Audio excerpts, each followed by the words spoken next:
Coming up on the Razzball Fantasy Football Podcast, we have fantasy football recaps, game by game, team by team recaps from week 8 and the impact it's going to have on waiver wires and your potential trades heading into week 9. All this and more starting right now on the Razzball Fantasy YouTube channel.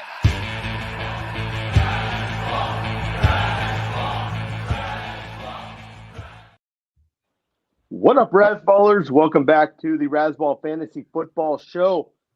I am your host, Sky Guasco. You can find me on Twitter at SKYGUASCO. Joined by the boss, Bobby Lamarco at Bobby Lamarco, LAMARCO, Matty Styles, Styles08, and Derek Favret, Derek_Favret. We got a quad box on a Tuesday. It is Halloween, and we're getting spooky, ladies and gentlemen. Appreciate you joining us. If you're out trick-or-treating and you got us in the ear hole, or you're watching as your kids are cruising around the neighborhood, we appreciate it. And if you're skipping out on trick-or-treating, then we appreciate that as well. Hope everyone's doing great after 2 months of fantasy football. I posted up my records so far through 8 weeks. A lot of people maybe don't like that fantasy analysts do that. I actually do, for the transparency. So, we're doing really well in 2, average in 2 others, and then batting 500 in a couple other ones. So feeling pretty good. But today, of course, we have the matchup takeaways that Bob's going to break down for us. We got player takeaways specifically that Derek will bring up. And then we have the waiver wire add and drops from Matt Styles. You can find his article already live on football.razzball.com. And then I will mention a couple of trade targets for and away as they come up. We also had the NFL trade deadline today. So as those come up, we'll bring up a couple of those fantasy relevant trade moves. A lot of them on defense, some offensive line ones as well. Not a lot for fantasy per se, but we'll bring them up as they matter. Lots to cover today for the midweek quad box. Gentlemen, how are we feeling? Happy Halloween, Bob. Yeah, man. Happy Halloween to you. Just representing my heritage as a redhead, as a leprechaun this year. I'm pretty excited to be a part of that. Feels good to be in my native green. Very excited. How's it going for you, Maddie? What'd you end up being for Halloween this year? I would like to ask. I already know what Derek was, but we've seen behind the scenes. But what about you, Matt? I was the guy handing out candy because his wife said, you can't do the podcast until you've done some family stuff. Nice. Yeah. Nice. All right. Getting your work in. I like to see that. You know what I told her? Yes, ma'am. I said, shut up. I'll do whatever I want. Nice. This is Halloween, not April Fool's, man. Yeah. Oh, yeah. And I said it that loud too. You shut up. Love that, folks. Derek. Sorry, shut up. Derek, how are we feeling? Doing well. You know, Halloween, we usually trying to dress up and cover ourselves, but, you know, I'm making the big reveal. Don't you see the resemblance here? I do. You know, I Brett do. Favre, myself, you know, we are distant cousins. So, you know, I'm taking some inspiration from his shows on Sirius, and I'm going to bring it here tonight for the quad box.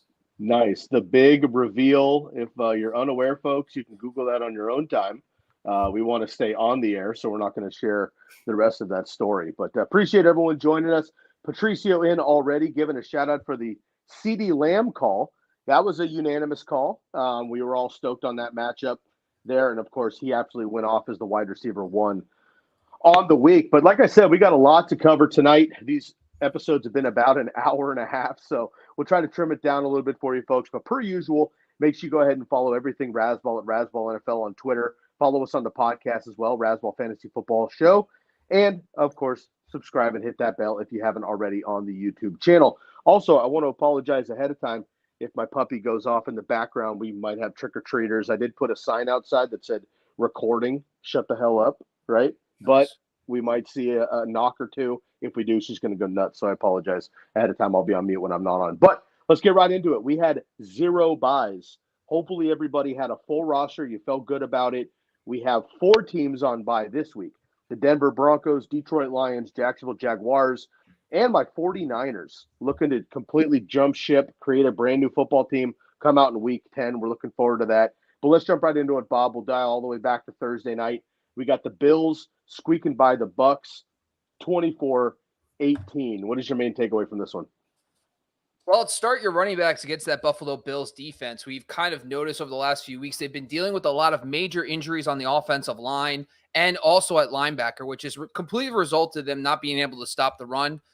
And listen, this is going to sound ridiculous, but watching 9 for 39 from Rachaad White and the Bucks is like the best it's ever going to get. Like that's like, prior to that though, it was Zeke Elliott and Stevenson combined 20 carries, 65 yards. They both found Stevenson also had 6 catches for 51 yards. Rachaad White had 7 catches for 70 yards as well. You also had Saquon Barkley, 93 yards and 4 receptions on there. So a lot of very good PPR performances, but that front seven's very banged up. So you want to start your running backs against the Buffalo Bills. You have Joe Mixon this week, which I really like him as a start this week in that matchup with the Bengals offense finally hitting all cylinders. Then you have Javonte Williams and Denver Broncos, Breece Hall, and then Eagles in week 12. So I really like those matchups for those running backs. Derek, anything from a player perspective in this game that you saw? Yeah, so I want to go back. We just talked about it, a week ago when we were here. We all were on the Dalton Kincaid bus. Waivers, trading for him, picking him up, whatever, starting him. And if you did, I mean, you started off your week right at the tight end spot. But if that same show, I also mentioned Rachaad White, and you just mentioned him too, Bobby. Yeah, the Bucs can't really run the ball, unfortunately. But if you're in a PPR format, you got to be playing Rachaad White. He can't be on your bench. 15.9 and 17.9 fantasy points, the last 2 games. And that's really driven by the receptions. And I mean, he's catching the ball in the backfield. Again, they're not getting a lot of yards on the ground. But again, if you're a PPR format, you've got to be playing Rachaad White. What do you think, Matt? You think that's a good call? You're a Tampa Bay guy. No, I'm not. Live there. I lived there. It doesn't. I lived in. You call it your second Seattle. home. College was the east side of the state. But yeah, I hear what you're saying. I appreciate it. I like Rachaad White moving forward. By NFL standards, he's not a really good running back right now, but by fantasy standards, he's giving you 14 points a game minimum. So take it and run with it, because there's a lot of running backs out there right now that are not giving you 14 points. Yeah, that's right. And think about it. I mean, how many other running backs are we seeing that are averaging 16 points in the last couple of games? Travis Etienne comes to mind, but who else? I mean, there aren't that many consistent scoring running backs, and AK 41. So there just Absolutely. aren't that many. And so, we've got to take advantage of the ones we have. And, he's kind of under the radar guy. He's not getting a lot of attention, but he's going to win games for people. So everybody but Sky can answer this, because we know his answer before I even ask it. Rest of season, would you rather have Rachaad White or Josh Jacobs? I would rather have Rachaad White. I think I would too.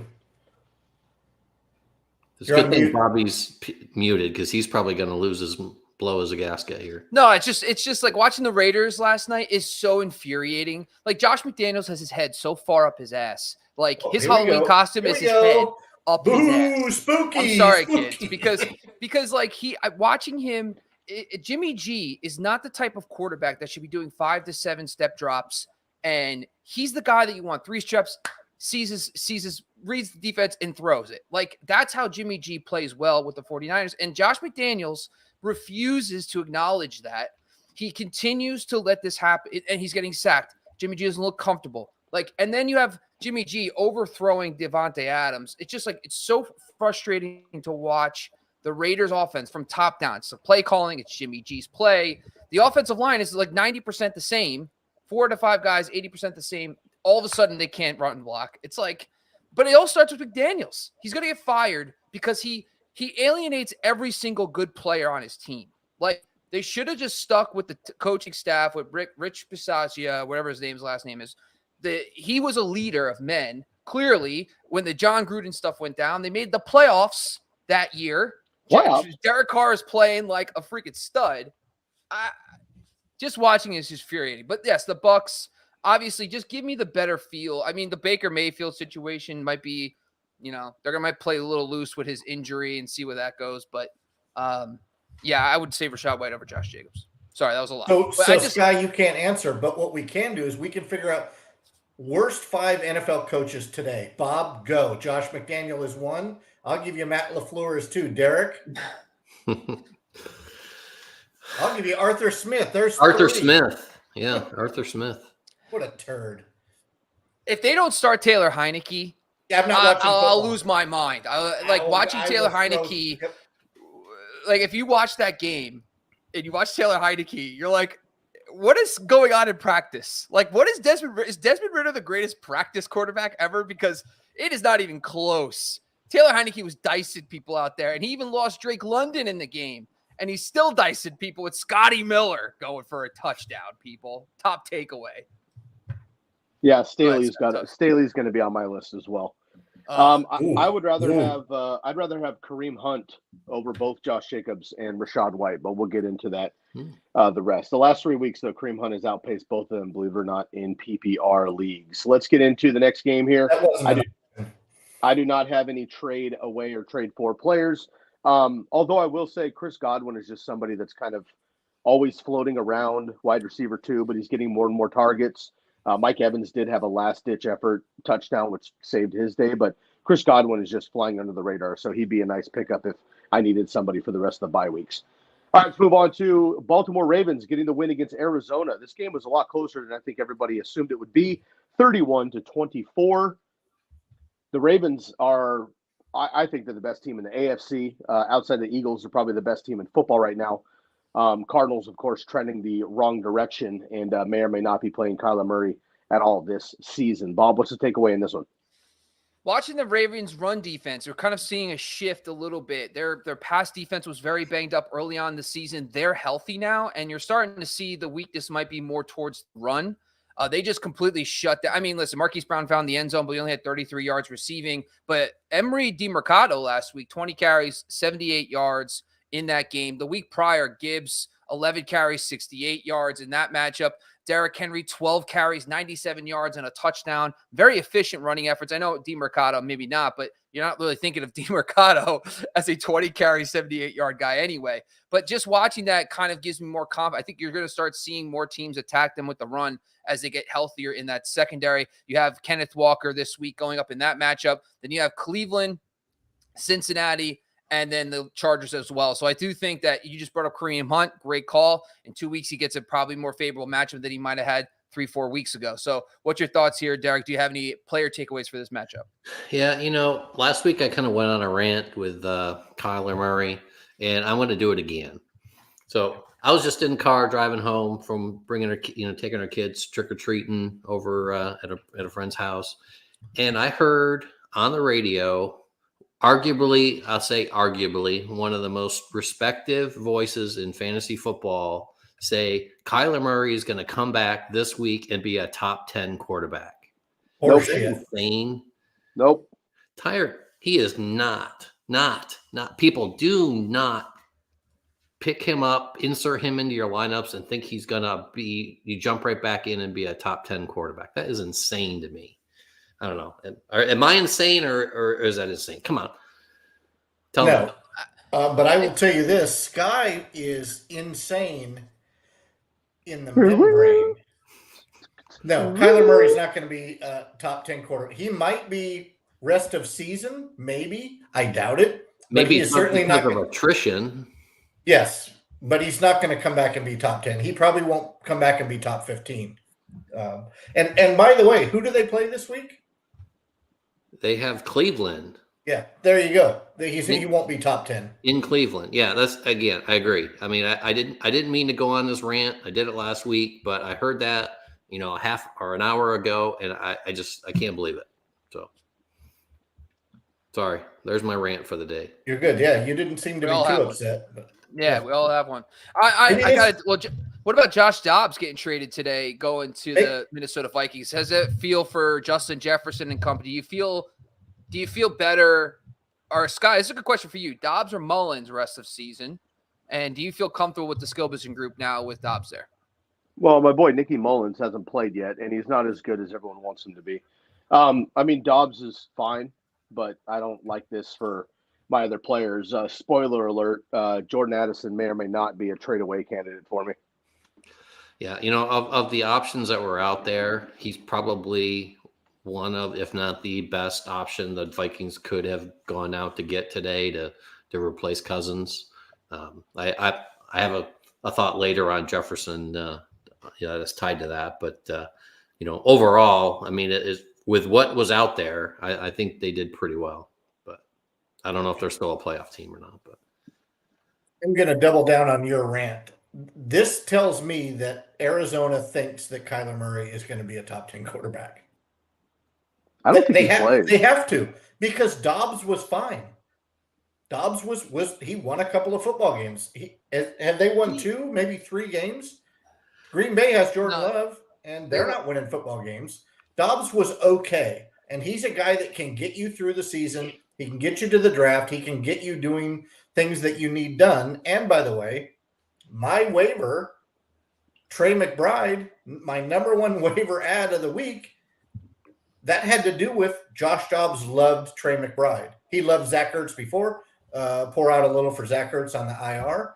I don't know that Kyler Murray is going to love throwing to the tight end. What he's going to love is being that little dreidel, right? And just go in circles until he either grounds it, throws it out of bounds, throws an interception, or slides down and takes a sack.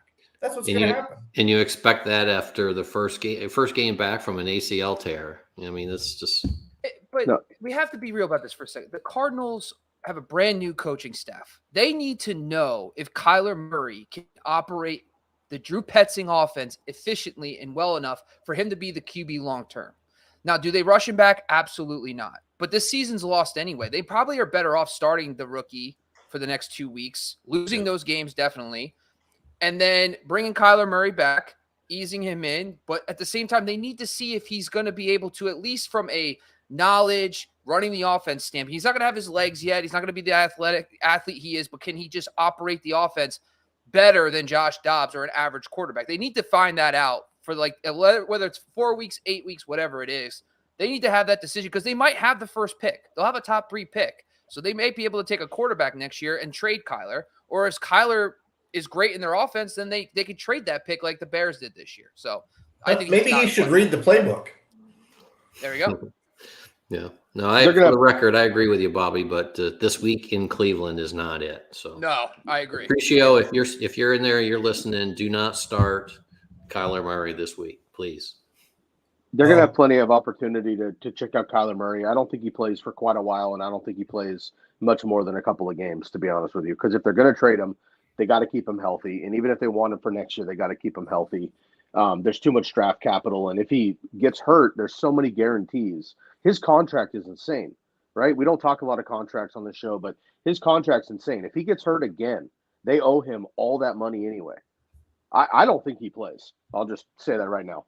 Trey McBride, I think, is a pickup no matter what, because the kid's great. He finally has the opportunity. We saw the blow up. I'm into that. My trade away candidate in this game, we've talked a lot about the Cardinals. I want to just focus on the Ravens here just for a second. This one's a bit tough. It's hard to trade away any running back getting work. So just hear me out a little bit. Gus Edwards is a trade away candidate only if you can sell up, okay? In non-PPR and half PPR, Gus Edwards is the number 1 overall running back in the last 2 weeks. Number 1, more than Eckler, CMC, Kamara, Gibbs, everybody, right? He's number 4 in PPR, but that's because he doesn't catch the ball. If you could trade up for Gus Edwards right now, or say you're sitting pretty and you can go get Gibbs or something straight across, or I don't know, pair up for McCaffrey on a bye and you can eat it where that other team needs some players or something like that, I would go try to do that. Gus Edwards has been great, but I don't think he keeps it up. We've seen him be hit or miss. He has been absolutely on fire the last 2 weeks, but he's generally averaging about 12 and a half carries per game. And I think Lamar Jackson's going to get more and more comfortable in this passing game. Plus, he's got a couple rough run defenses coming up at Seattle, Cleveland, and Cincinnati coming up before a bye week. So if you could trade up, I would trade away Gus Edwards. Let's move on here to Houston and Carolina. Carolina gets the first win of the young career. They're there for Bryce Young, 15-13 in a barn burner in this game. Both teams, trending unfortunately in the wrong direction here, but Carolina gets the first win at home. Bob? Yeah, it's got to be start your QBs against the Texans. Early on in the season, they looked very good, but recently, Bryce Young had his first time this season. He was over 7 yards per attempt in a game. This is only the second time in the season he's been over 225 passing yards. The previous 2 weeks, Derek Carr and Desmond Ridder, folks, had over 300 passing yards against this defense. So I really like that. And the interesting thing about this matchup, there's some really fun names in here. Baker Mayfield got them coming up. Then you have Joe Burrow, of course, blow up game. Kyler Murray, hopefully he's back. Maybe that's a nice soft landing spot for Kyler to come back in. And then you have Trevor Lawrence as well. So there's some streaming options in there potentially, but some studs as well. Derek, did you have any player takeaways from this matchup? Yeah. So again, another mini rant for me. We heard, last week that Miles Sanders was coming back from injury and he was going to be a top 12 running back. How did that turn out? 2 rushes, 0 yards, 0 receptions. Whereas Chuba Hubbard outsnapped him 40-12. Granted, he didn't do a lot on the ground, and none of the Panthers really didn't do a lot on the ground at all. But looking at the snap share, Chuba dominated it compared to Sanders. And again, we have experts saying Sanders is going to jump right back into the starting role from an injury and run with it, and we just didn't see it. So I don't know. It's either Carolina could have been easing them back from that shoulder injury, or maybe there's a little bit of a changing of the guard, and Chuba's earned some extra reps right now, and he may run with it. So I don't know. What do you think? What's your opinion on that situation, Matt? Yeah, I think they're both a mess, but it's both having to do with banged up offensive lines and rookie quarterbacks, and what do they call it, the rookie wall? And so they may have hit that. Now, my super deep takeaway is more emotional than it is analytical. I am very fearful with the game we're talking about now and the game we're going to talk about next that my 2 heartthrob wide receivers might be trade away. And you're going to hear it from Sky in a minute, but one of them certainly is a trade away. And I think Nico Collins and Puka Nacua, based on statistics currently and name value right now, you're never going to get more in return for them than if you were to deal them right now, because people are remembering what they did in the beginning of the season. They're mad that they lost out on them on draft day, and they carry that name value right now. My fear is that I have both of them everywhere, and I think that they both need to be traded away. So, Sky, I'll turn that over to you, because I think you had at least 50% of that already holstered. It's unfortunate. I agree with you. Nico Collins is over Tank Dell would be the one that you would get some value back for. I want to wait personally one more week on Nico Collins, just because I want to. They came out of a bye. They came out flat. Let's just be honest. They came out flat on the road. Went to Carolina. Carolina showed up, beat them. Happens. They got Tampa Bay, Cincinnati, Arizona, Jacksonville, Denver coming up in the next 4 or 5 games. I think they could win probably 3 or 4 of those games. And I think CJ Stroud can get back to business as he was the first month of the season. He's actually a trade 4 candidate for me. So if I need a quarterback, I lost Kirk Cousins. CJ Stroud is a lower level quarterback I'm looking for.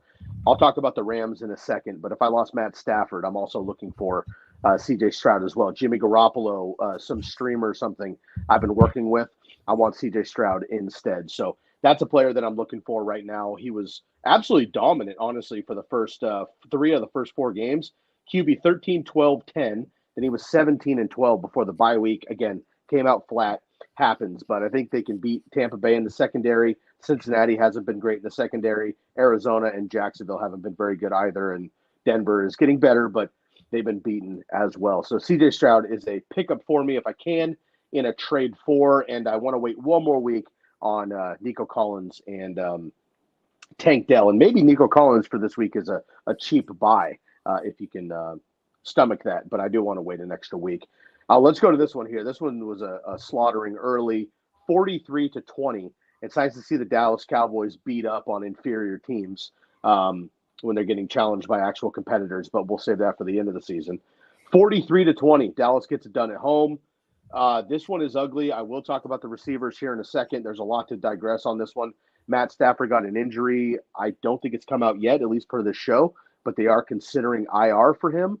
If that happens, that would be 3 to 4 weeks minimum Really concerned about that for Matt Stafford. So hope the best for him there. But massive win for Dallas. This is big for them, obviously. And unfortunately, this probably turns a little bit of the positive, right down the drain here for maybe another lost season for the Rams. Bob, what do you think? Yeah, so when I was looking at the matchups, the Cowboys defense kind of righted the ship. We all kind of freaked out over that 49ers game, but really when you're looking at this matchup, it's fade outside receivers against the Cowboys. They still have Stephon Gilmore, which is solid. It looks like they might have figured out the other side. Puka Nacua just brought him up 3 for 43 this game, but even prior to Nacua, Josh Palmer, 4 for 60, Brandon Ayuk, 4 for 58, Kendrick Bourne, 2 for 36. So there hasn't really been a lot of outside receivers that's played very well. And all of those guys have had top 15 to 20 finishes in the same time frame. So that is notable. Then you have upcoming this week, though, big test. You have the Eagles. And obviously, A.J. Brown's on a heater. You're not going to touch him. But Devonta Smith could be just a wide receiver 3 in that matchup. Then you have the Giants, Panthers, and Commanders there. So, Derek, anything from a player's perspective that you found from a takeaway? Yeah, guys, are we concerned? Are we officially concerned about Tony Pollard now? Yes. Yep. Under 10 PPR fantasy points in the last 3 games. Yeah, I mean, he was drafted, but he was drafted in the range where you expected him to be an RB1. But rushing yards have been hard to come by. Listen to his last 4. 12 rushes, 53 yards. 15 rushes, 30 yards. 8 rushes, 29 yards. 11 rushes, 47 yards. Last week, only 1 target in that blowout of the Rams, and that might have been some game script there. But when we drafted him, especially in PPR leagues, we expected, Rachaad White kind of numbers, from the receiving, and we're not getting it. So, I'm definitely concerned. Here, real quick quiz: over under 3 total touchdowns on the year. Over under. Give me thumbs up or thumbs down. Over 3, under 3. Total touchdowns. For Pollard, total? For Pollard, yeah. 4. He's got 2. Yeah. Both in week 1. So can I just say one thing about the Pollard situation, which annoys the shit out of me because I hate myself right now for it. So we talk about injuries all off season, and he broke his ankle in January. And for some reason, like me, everybody, we just didn't care. No one talked about it. No one cared. Honestly, early on, I was like, there is a little bit of a production dip when it comes to these injuries. He's an ankle fracture in January, and none of us accounted for it.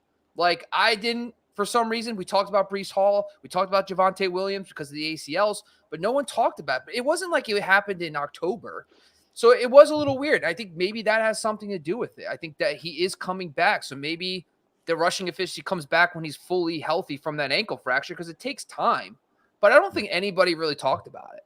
Yeah, I think that's our theme of the night, rushing players back from injury and expecting them to be, who we think they are going to be at their peak. That's 3 times now we've brought that up. So. Hey, Sky, I know you're having fun with the costume, and Bob's got his costume on. Derek showed off his earlier. You're still in charge of the show. Are we gonna have at least some type of fine for Bob and his cuss words today? I mean, it's getting a little fucking ridiculous with Bob at this point. It is. I will say the marble jar is filling up quickly on this one. Yeah, I mean, maybe we take a drink of water and not caffeine, Bob. Maybe we back off the gas a little bit, right? I'm just pissed off because I lost all my leagues last week because I sat Waddle and I lost everything. I lost your fault. Yeah. We told you to start Waddle. You did that. First of all, I told you I was starting Palmer. I told you I was starting DJ Moore, and none of you guys said you have to sit Palmer. No one said a word. No, I blame myself. It's my DJ fault. Moore. It is my fault. You did not say sit DJ Moore. Yes, we did, because Sky said Bajan is not Tua. Yeah, well, I didn't realize you guys missed me as much as you did on Derek, the quad Derek, on Sunday. Derek, no, you've heard the saying, no days off. We can't have you out of here, bro. I'm sorry. You need to file in save your vacation days for baseball season. We can't. There's can't afford fantasy. There's a fantasy feng shui, and when there's not 4 of us, it gets a little off kilter. So I'm going to blame. I'm blaming There's- Bob's losses on Derek. That's fair. I'm blaming him on myself, Nice. actually. Nice. So that's Yeah. don't What worry we about taking all that what, all myself. what we like to do here, folks, is encourage you deflect accountability. That's what we do here at Razzball. So Yeah. anything comes Yep. up your way, you swivel, you zig and you zag, find another excuse, boom, deflect that accountability. I love it. I'm going to get into kind of a sad note here, and I'll let Matt defend himself if he'd like to. So again, when I talk trade players, I'm in the moment right now. Okay. So when I say these names, don't get insane and don't go like sell them for nothing, but hear me out. If you can sell the farm, or if you can get the farm back, if you will, for a Puka Nacua or Cooper Kupp, I would at least consider the conversations, because Matt Stafford is hurt. We knew this would happen eventually. It's finally happened. We had 2 weeks of full Puka and full Cooper, and it was delicious. Unfortunately, that is no longer the case. We don't know how Matt Stafford's going to be the rest of the season. Again, as I mentioned earlier, might be on IR. Cooper Kupp, first game back, 20 PPR fantasy points. Next game back, 28 PPR fantasy points. The last 2 games combined, gentlemen, 13, 7, and 6 PPR. Cooper Kupp averages like 7 points per drive sometimes in PPR. And Puka Nacua, who we all love, not throwing shade, just trying to be realistic here, unfortunately has also had a downturn. 3 of the last 4 weeks, he has been 6.5 PPR fantasy points and 7. So they've been struggling a bit anyway. This offense has been struggling. Matt Stafford's hurt. They don't have a great schedule coming up, so I'm concerned about them. I'm not telling you to just go give away either receiver. Obviously, they're both of them are worth gold right now. But if you can go get a high quality piece for either one of those guys, and or 1 or 2 pieces, if you're in that middle, like if you're 4-4, 3-5, 5-3, you can sell one of those guys for 2 high quality pieces. I would absolutely go do that. If you think I'm insane, then a more realistic name in my wide receiver trade away would be Jordan Addison, but I'll get into more of that in the next game when we talk about the Vikings. So, Matt, I know Puka's your guy. He's my guy too. Just taking emotion somewhat out of it, am I completely insane to consider entertaining offers minimum because we're looking to buy high, and these guys just aren't who we thought they're going to be in the last couple of weeks?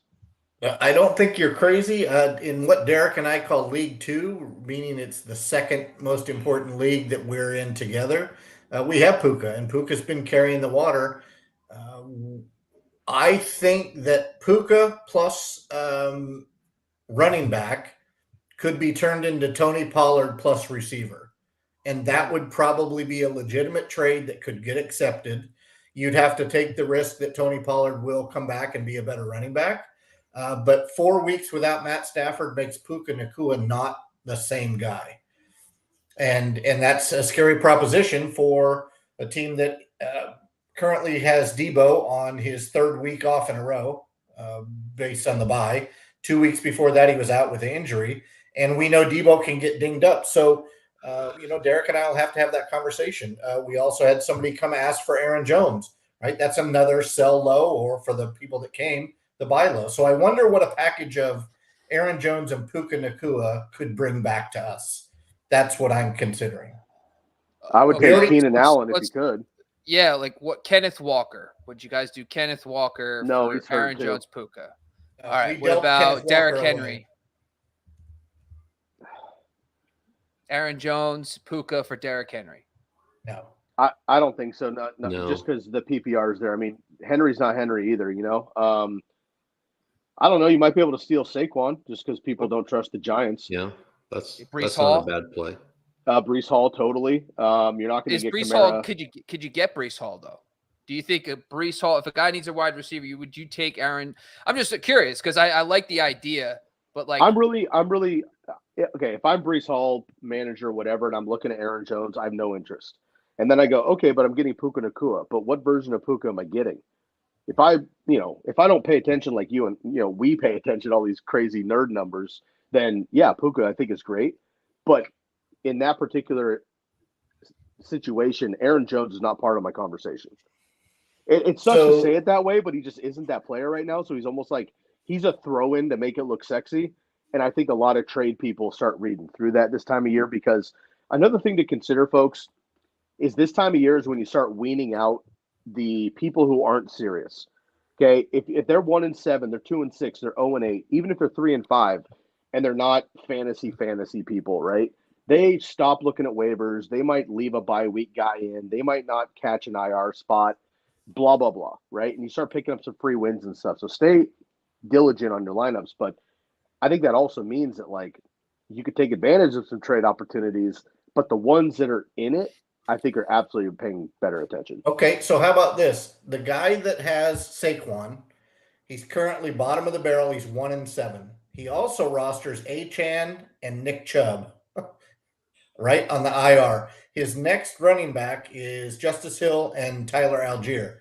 He has both Tua and Burrow, and we just lost Stafford to probably the IR.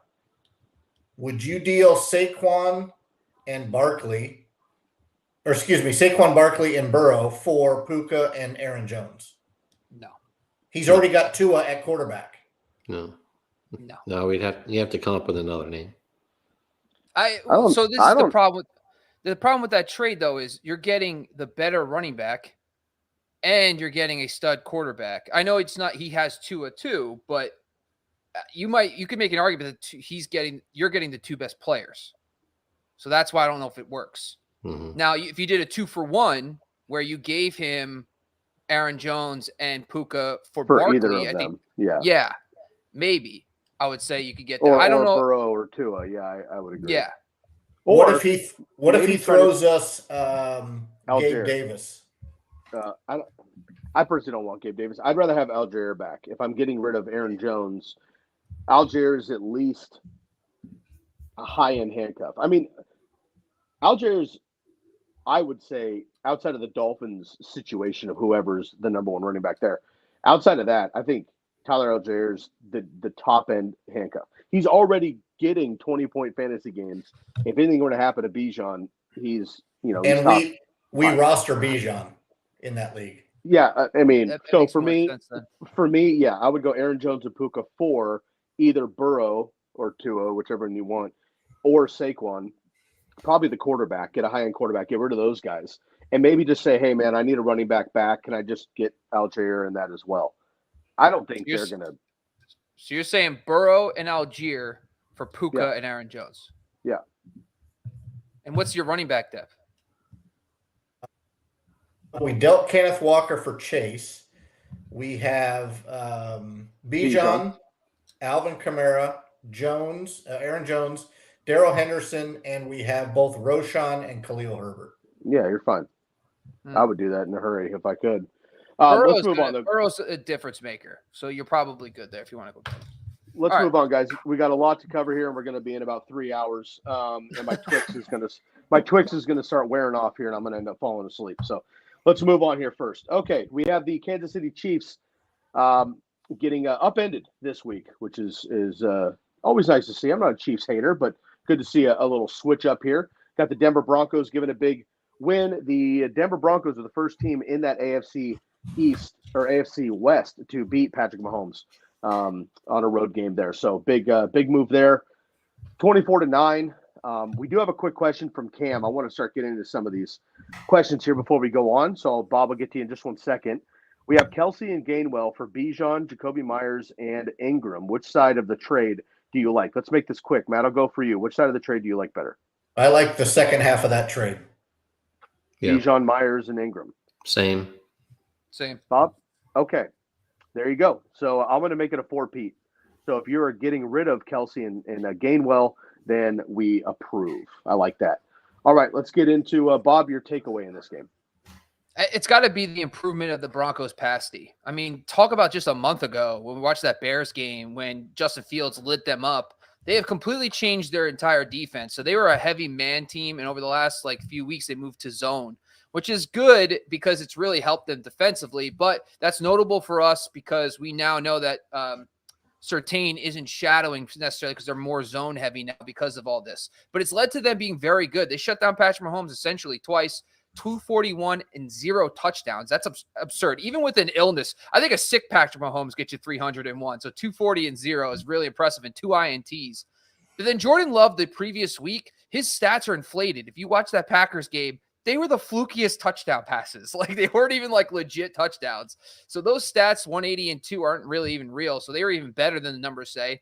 Then they played Mahomes again, 306 and 1. And then Zach Wilson, for what it's worth, 199 and 0. So this isn't the same defense anymore. And so it's no longer a matchup to exploit. They're on a bye this week. But then they got Buffalo and Josh Allen, which I don't think we're fading Josh Allen, but maybe he's a fade in DFS. Then you have the Vikings, and then you have the Browns. So, those quarterback situations are very in flux. So probably could be a tough day for that passing offense or anything from a player perspective. Yeah, I'm going to put one of us on the spot here. One of the four in the squares here up to Sunday, and hopefully it's changed now, didn't see Javonte Williams as an every week running back starter. Now I hope that's changed. And I'm not saying just because of output, but it's because of volume. And we know volume is king, especially with running backs.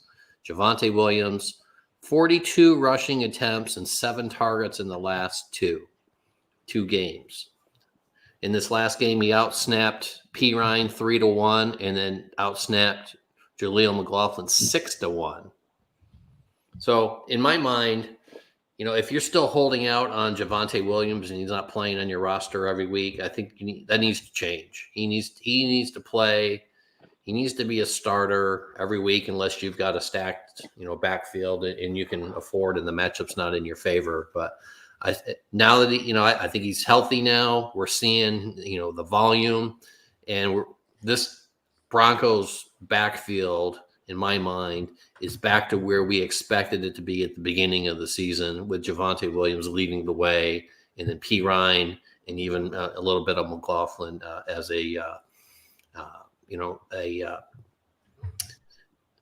coming in certain situations or certain downs. So if you got Javonte Williams, play him. So I'll pass it over to the one who's in the box who's skeptical. Yeah, I wanted one more week, and I think we got exactly what we wanted to see in that week. Javonte with volume.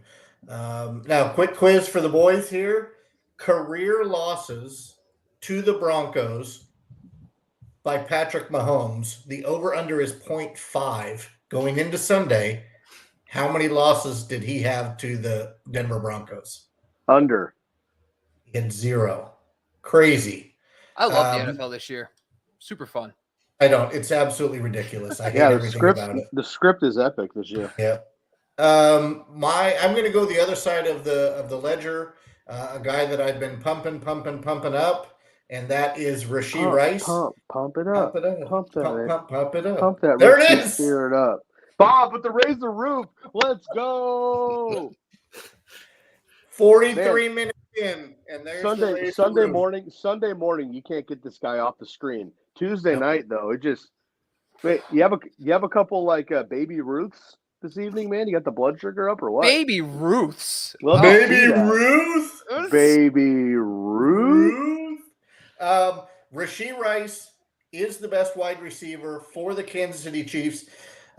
Sky, not our Sky, but Sky Moore, should be Sky less, because the guy has proven once again he cannot catch the football. I would go out on a limb that says he is in the bottom 5 catch percentage, which, by the way, the worst player in the NFL right now as far as drop percentage is who? Anybody name him? 55% drop rate. I know on that. I just catchable saw balls. this. Jamison Williams. Nailed it. Sky Moore has got to be in that bottom 5. So I would say that Patrick Mahomes is mad as hell that they lost at home in the snow to Russell Wilson and the Denver Broncos. He's going to come out, and it's going to be Kelsey, and it's going to be Rashee Rice. They're going to throw the ball all day. And I believe it's in Frankfurt on Saturday morning. Speaking of which, I forgot to update my article. We'll see if I get called out. I think I put Munich in my article. We'll see what jackass is going to call me out on it on my article. Yeah, Sunday morning. That's a 6:30 a.m. kickoff for your boys out here on the West. So enjoy that. There's only one time zone, Sky. Yeah, count it. playing the Dolphins across the pond there. Love to see it. Yeah, I think it'll be a big game for Mahomes and the boys bouncing back. But look, who knows? I mean, if the Dolphins show up, that could be a nice shootout there. And if the Chiefs lose back-to-backs, who knows what can happen. Let's get to a couple more. Pump it up. Pump that it up. Rushy, Rice, Spear. Let's get to a couple it more up. of these questions here. I got a bunch of you guys in the chat, and I really appreciate it. We got a lot to get to. Of course, we do these game replays, but let's try to get to them as quick as we can here. All right. We are curious if we can even trust Devontae anymore. Can we trust Devontae anymore? We have Nico Collins and Drake London on the bench. Derek? Is it? So short answer is yes. I'm still trusting him. Maybe I'm not expecting him to be a top 5, top 8 wide receiver every Top week. 20. Yeah, I hear you. Like he is, like he used to be. But I'm still. I mean, you play your best players, and they're going to go through stretches. I love Nico Collins. There's no doubt about that. If there was a prime matchup there, when we talk our slot versus wide in particular, and look at that, and if there's a prime matchup there, I may go another way. But generally, my philosophy is you play your best players, and Devontae most likely is going to be one of your best players. Going up against the Giants next week.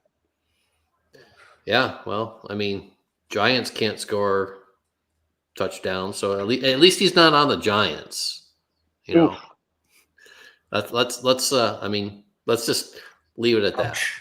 Well, that's probably directed at Bob. Yeah, that was a wasn't bit necessary. of a dig. I mean, that's hours after losing Leonard Williams, who's arguably the only player on the team worth keeping. That's Daniel Bellinger. Hello.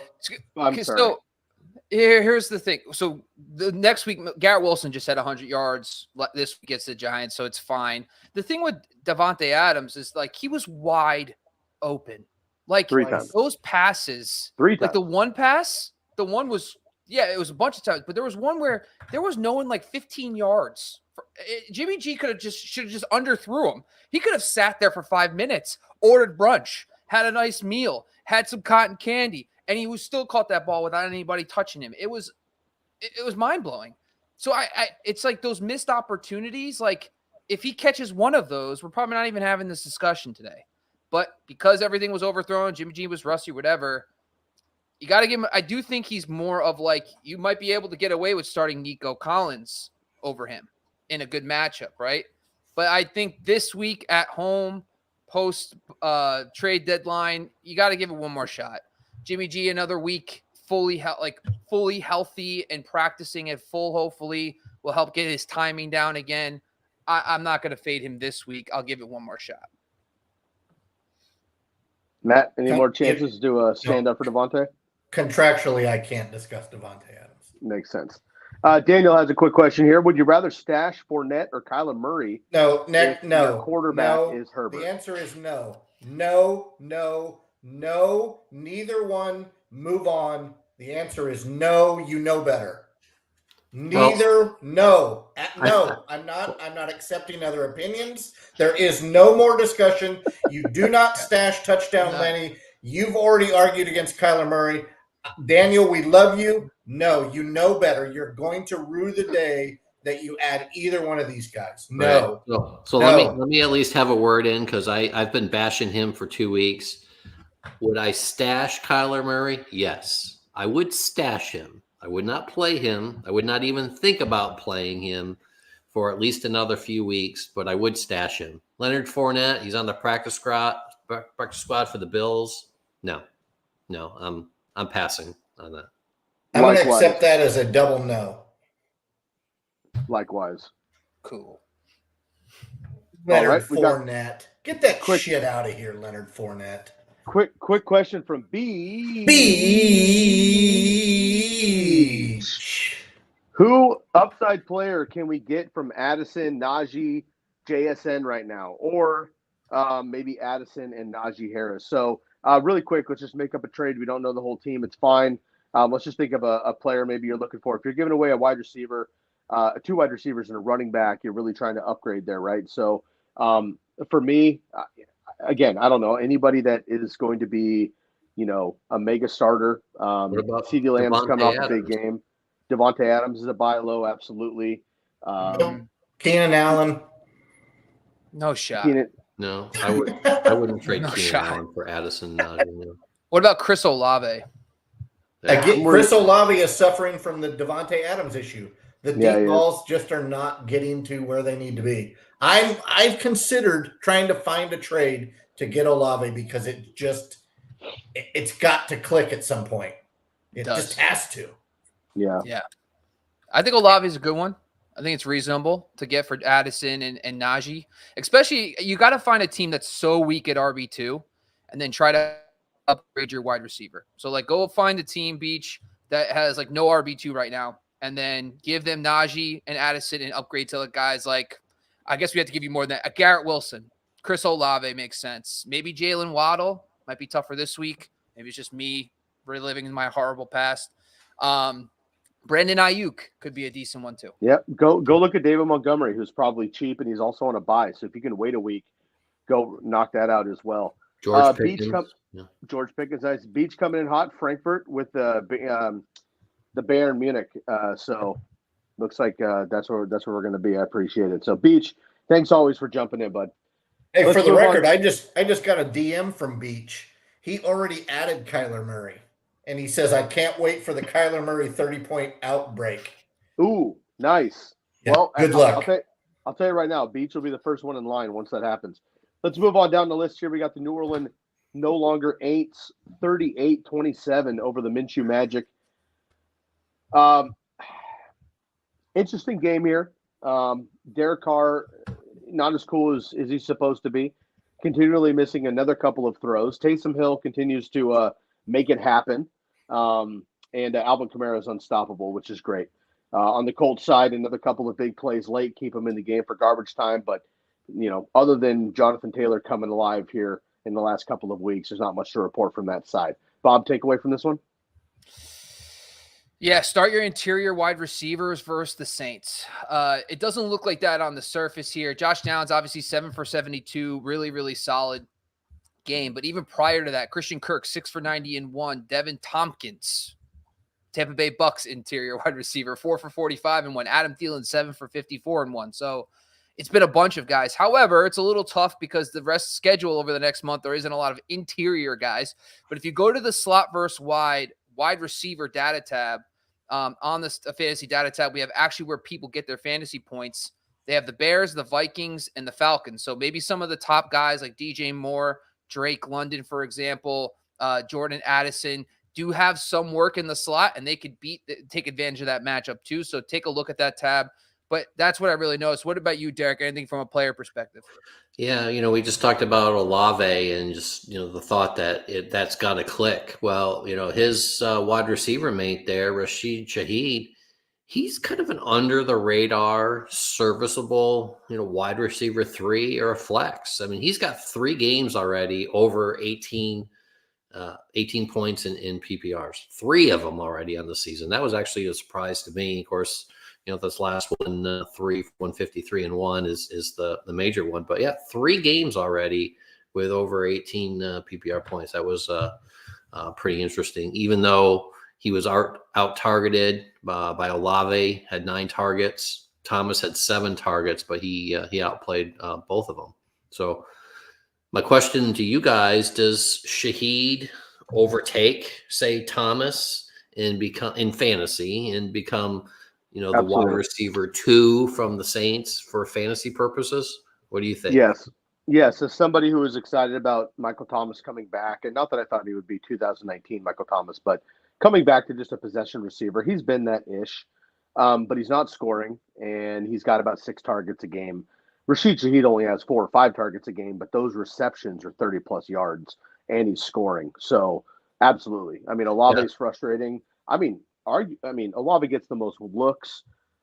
Thomas has been the most consistent, but Rashid Shaheed's getting the most production somehow. So it's frustrating, but I do like Shaheed. So is Shaheed, let me just paint a picture for you guys and see what you think. So is Shaheed what JMO aspires to be in Detroit? Oh yeah, totally. But he's not going to be now that Donovan Peoples-Jones is there. Oh, that's such a PPJ. weird trade.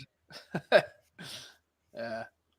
Yeah, I mean, the thing with Michael Thomas, too, he has been solid. I mean, yes, Rashid had 3 targets, but he turned them into 158 yards. But Michael Thomas led the team in targets last week and had a decent day, and PPR had double digits, but he's not finding the end zone like Sky said. Shaheed has an 18-yard ADOT right now. So he's a very big play guy, boomer bust, definitely a good bye week filler. If you need if you're playing the 1 seed and you need a big shot play, he's not a bad option at all. Yeah, I agree. So there's another player on the Saints that I think, Matt, you like a lot. I don't, but I like him in For fantasy. 8. Yes. He's my second. He's my ad of the week 2.0. I hate to say it. Derek was right. That tasted like bile when I said it. What'd you say?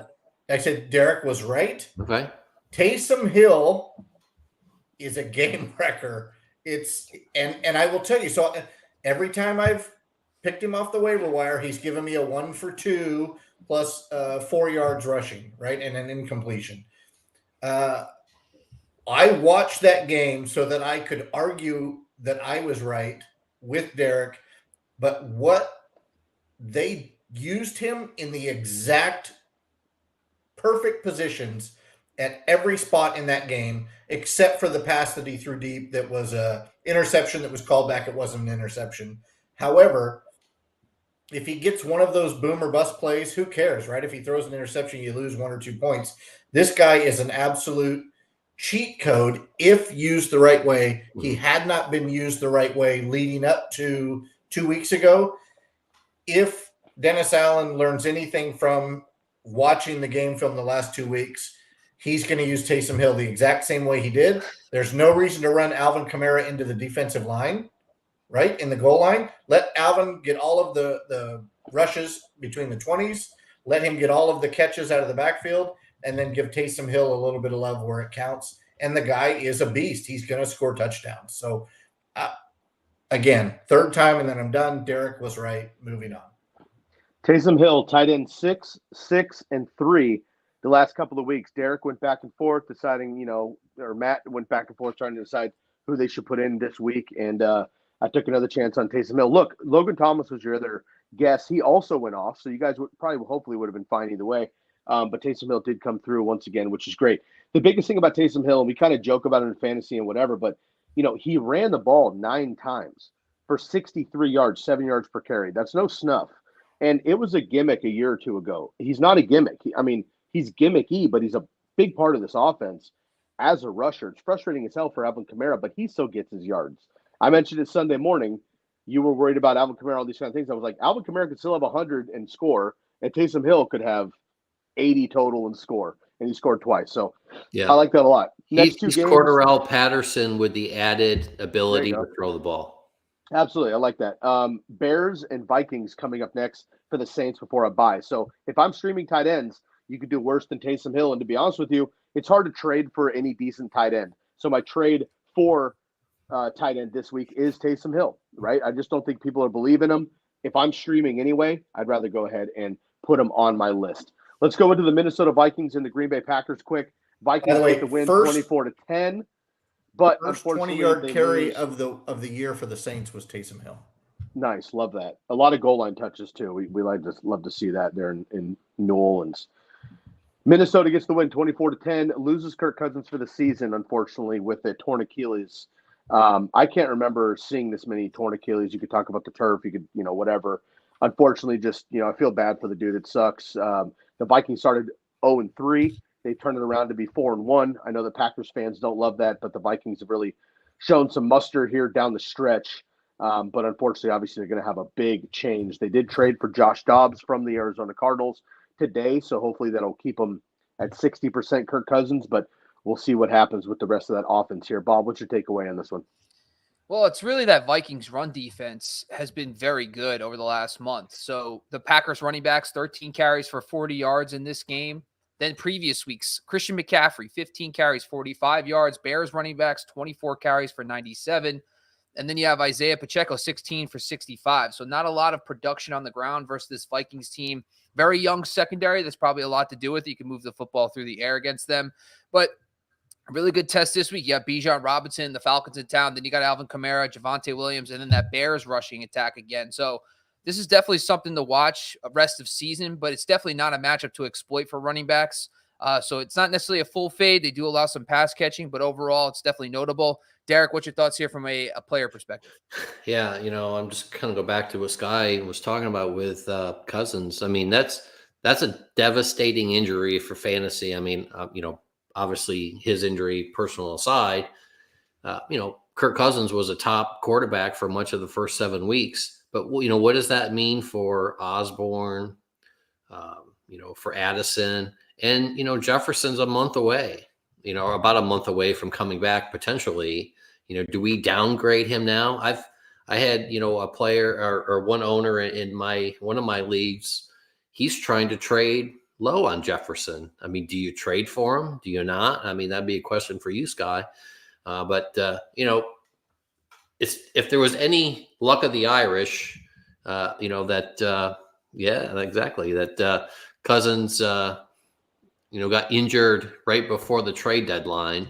I mean, obviously, there aren't many quarterbacks on the open market that were available. Joshua Dobbs, I mean, he's no Kirk Cousins, but he was, actually pretty serviceable in Arizona, for a relatively poor team. If he brings that to Minnesota and can keep them moving in the right direction, it may not be as bad for those wide receivers that we count on in fantasy, including Jefferson when he comes back. So again, I guess my question to you, Sky, do you see Jefferson as a trade for or a trade away or a hold?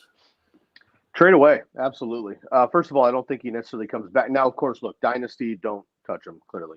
If anything, go get him in Dynasty. But in redraft leagues, I don't know that he actually comes back, I'll be honest. I mean, if they happen to lose the next 3 to 4 games, why would he come back? I mean, we see this every year where guys are like on the fringe, week 10, 11, 12, 13, they start getting out of playoff, and all of a sudden they're on IR, shut down for the rest of the season. So I'm not going to say they're definitely going to do that. Of course, I don't know. But if I have Justin Jefferson, I'm holding him, or I'm trying to trade him away and redraft for anything I can get right now, because you can't guarantee he's going to play. Even when he comes back, is he going to be Justin Jefferson personally? And then even if he is the quarterback play going to be what he needs it to be Justin Jefferson, with Jordan Addison now becoming, his own star? So absolutely not. I mean, if anything, you're downgrading a minimum. Quick trade question. All right. Would you trade Justin Jefferson for one of the Seahawks receivers? Like straight up right now? Yeah. If someone was like, the 8-0 team wants Justin Jefferson and he offers you DK Metcalf or Tyler, are you taking that deal? No, but give me JSN plus a piece. Yeah, that's exactly what I'm thinking too. Yeah, it doesn't have to be a huge piece, but a piece that makes my team better. Yeah. So would you rather keep the Seahawks receivers, you're saying? Yeah, right now. I don't really love either one of them, though, to be honest. What about Amari Cooper? No. Keeping Cooper, right? Ridley. Yeah. Keeping Ridley or Justin Jefferson? Ridley. Yep. What about Drake London? London. Jefferson. Okay. So that's where we're starting to get to, Drake London-esque area. But again, I think, okay, so London, though, is also a questions guy. So when you get to questions guys, then you're matching up like talent to talent, and there's no comparison, right? So, I mean, I would lean London just because I think they still have a chance. And when Taylor Heineke does become the quarterback, I think he'll be just fine. But nonetheless, I'm downgrading minimum Justin Jefferson. But let's move on here. We got another couple of questions. We'll get to you guys in just 1 second. Let's get to the next game here quickly. We have the Miami Dolphins taking care of the New England Patriots handily 31-14. Belichick loses another divisional rival. Looking ugly quick in New England. After a big win over the Bills, the Dolphins come back and they take care of business here at home. No big surprise there, but everything looked good here. Waddle and Hill, both top 6 PPR fantasy wide receivers this week. Bob? Yeah, you got to start your quarterbacks against this New England secondary. They're very banged up. It's been very bad. Tua, 265 and 3 touchdowns. Then you had Josh Allen, 265, 3 total touchdowns. The Raiders QBs, yes, the Raiders QBs, 264 and 1 touchdown. Then Derek Carr only had 183 and 2 touchdowns, but on 26 attempts and a 34-0 beatdown of that team. So the Patriots secondary is just not good right now. And you have some fun names here. You have Sam Howell this week. That game, they're trading their entire defensive line. So the Patriots could have some success against the Commander. I don't know. They just lost Kendrick Bourne. Pour one out for your homie. Then they have Gardner Minshew, a bye, and then my boy Daniel Jones. So some streamer option quarterbacks against that Patriots secondary. Derek, what's your thoughts here? Any player takeaways? Yeah, so I was looking at Jeff Wilson Jr.'s usage here. I didn't expect a lot, honestly, and I'm not suggesting that he's a fantasy relevant starter yet. But I was watching that. He only had 1 target for 4 yards. Both Mostert and Abed are healthy. They're both playing in it now. Wilson is there, and Achane is coming back at some point. So this is a crowded backfield. I don't necessarily think it's Mostert is the guy anymore.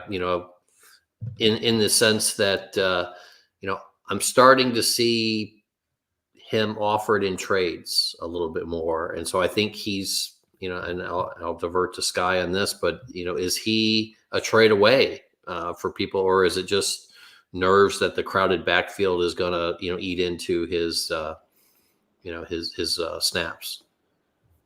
I think it just whoever's the starter is who you want to play. I love my boy Jeff Wilson, but he's not on any of my teams. I think I have him in a deeper dynasty league just because I never let him go because I'm sad. But Mostert, you play him while he's healthy, but Achane's going to be back soon, and once he is, he's at least going to split carries, and he has been very effective also. So I'm not necessarily – I mean, I had Mostert as a trade away two weeks ago, and I was right that particular week. He came out with a bust, and then he came back with another 102. So, this offense is just so unbelievable pretty consistently. So it's hard to sit any of these guys or not think that they're going to come through. But I am not confident in starting anybody necessarily once Achane comes back. Until that, it's all about Mostert. They got the Chiefs coming up, as we mentioned, across the pond next week. So early Sunday, I think it's going to be a lot of run game. Keep Mahomes and Kelsey off the field. Lots of run game, like to spill it up. So you might get a little bit more out of Jeff Wilson, but that Chiefs defense is also very good. So I'm not necessarily considering playing anybody but Mostert. Okay, let's move on here to the Battle of New Jersey. We got the New York Football Jets versus the Football Giants. The Jets get the win here, 13-10. This one was a really rough game. I think it was second all-time in punts. Definitely the most punts in a first half. Next week also might be a record for turnovers in the game with the Giants and Raiders, but we'll get to that later on here. Bob, before you get into your takeaway, I'm curious, would you rather have Kerry Collins at 50 years old right now off the street or whoever you're going to get at quarterback this week? It's going to be Daniel Jones, and everything's going to be fine because he's going to throw to these great weapons we have, because Darren Waller has a hamstring injury now, and it's going to be super great. Everyone's going to hate on Daniel Jones while he's throwing to clowns, and I can't wait for all that. I can't wait. It's just the Giants have just dropped the ball. You pay a quarterback that much money, and then you go, we're going to give you a guy who just has chronic injuries the last 2 years, a tight end in his 30s, as your only option. And then we're going to surround you with a bunch of guys we don't even know are good, and go win us games. Smart move. Anyway, let's get into it. So the Jets' offensive line could be a problem moving forward. And so they just suffered more injuries up front. They have lost multiple guys over the last few weeks, and the Giants' run defense is good, but they shouldn't be shutting down Breece Hall that ridiculously. Yes, he saved his fantasy day with a long touchdown reception, I think 50 yards, but I think I don't have the numbers in front of me, but I do believe he had 12 carries for 17 yards or something ridiculous.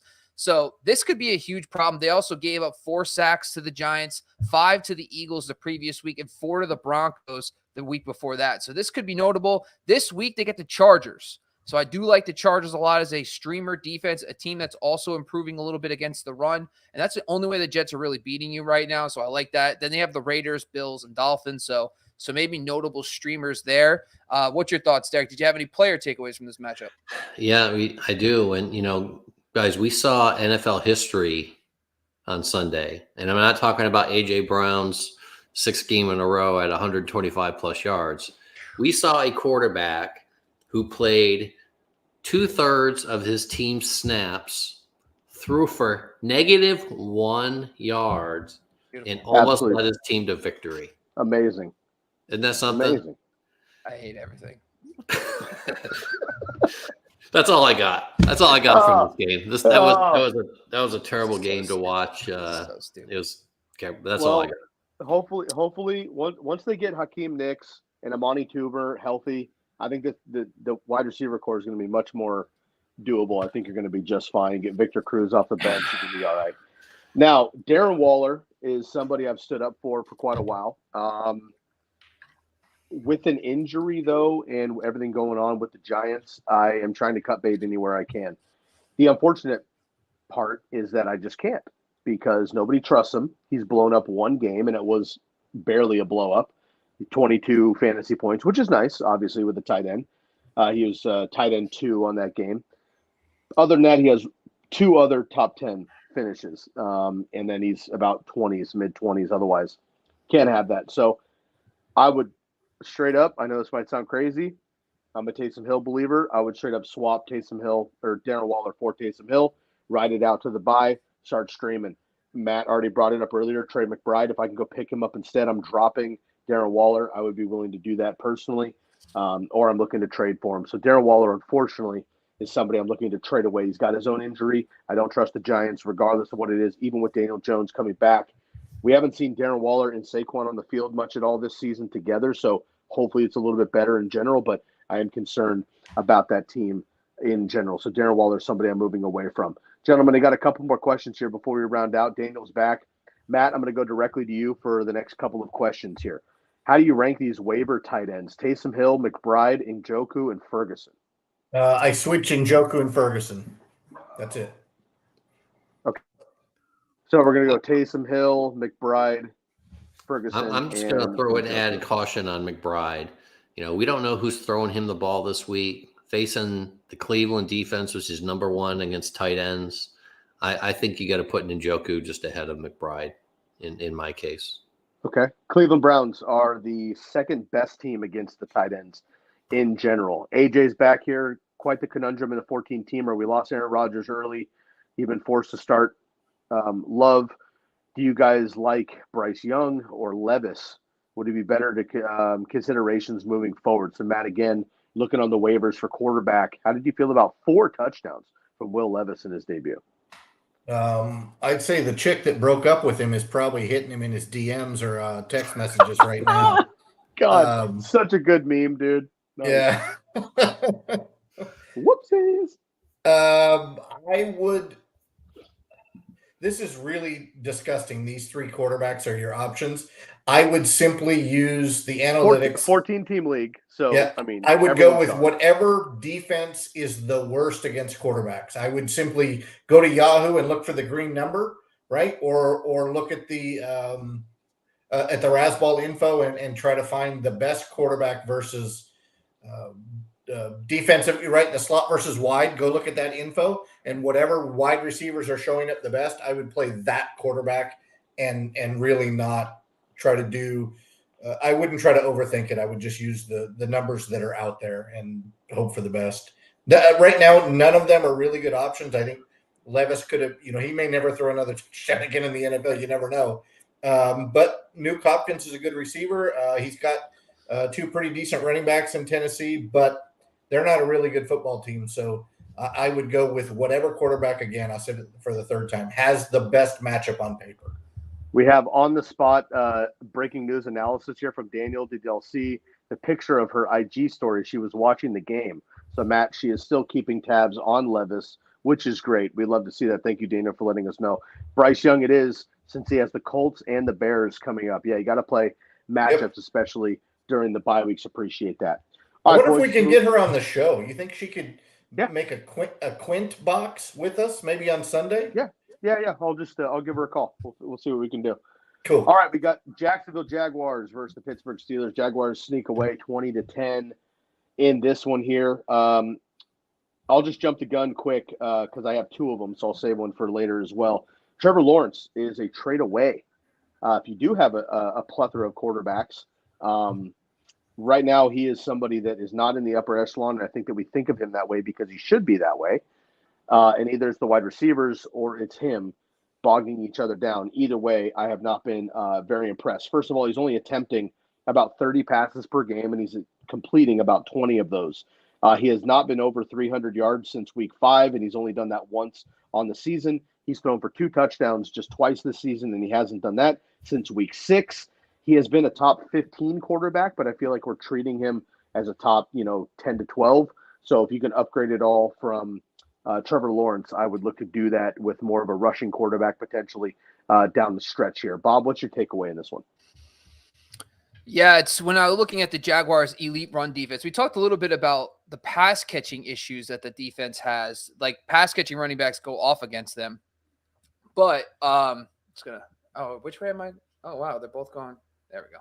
Anyway, but watching them, they're very good against the run. So you got to watch early down running backs. Najee Harris got there in PPR, but 12 carries for 32 yards for the Steelers running backs this week. Najee Harris only did have 5 for 42 through the air. We did discuss that early on, so it did help him in PPR. Previous weeks, though, 17 for 62 against Alvin Kamara, 15 for 40 against the Colts, by the way, who just have like the best rushing attack in football. They do have a bye this week. Then they have CMC, which we're not worried about, but Derrick Henry and the Texans running backs after that. So it's just something to monitor. The Jets running defense is very good. So if your running back doesn't catch passes, you might want to fade them in that matchup. I don't believe you have any other takeaways. Sky, back over to you.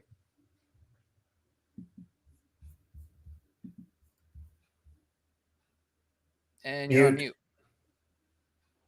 Sorry, I had puppy time.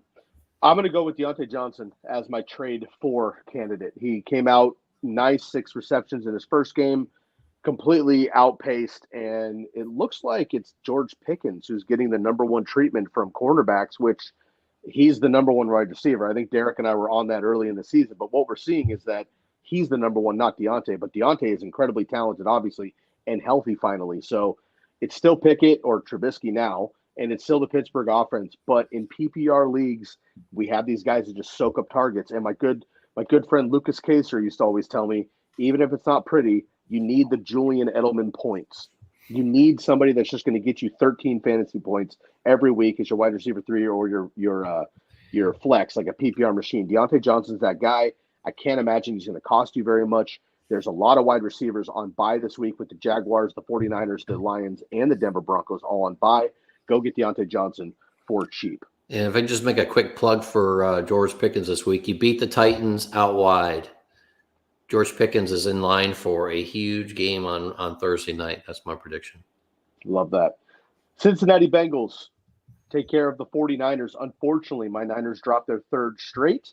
They pick up Chase Young in trade today, which is nice for the D lineman, but I'm pretty sure Chase Young doesn't throw footballs, so we'll see what happens there. But Nick Bosa and Chase Young played together at Ohio State and won that ship, and now they're playing together with the 49ers. So love the depth on the defensive line, but we need to fix the offense. Hopefully Debo comes back after the bye and we're good to go.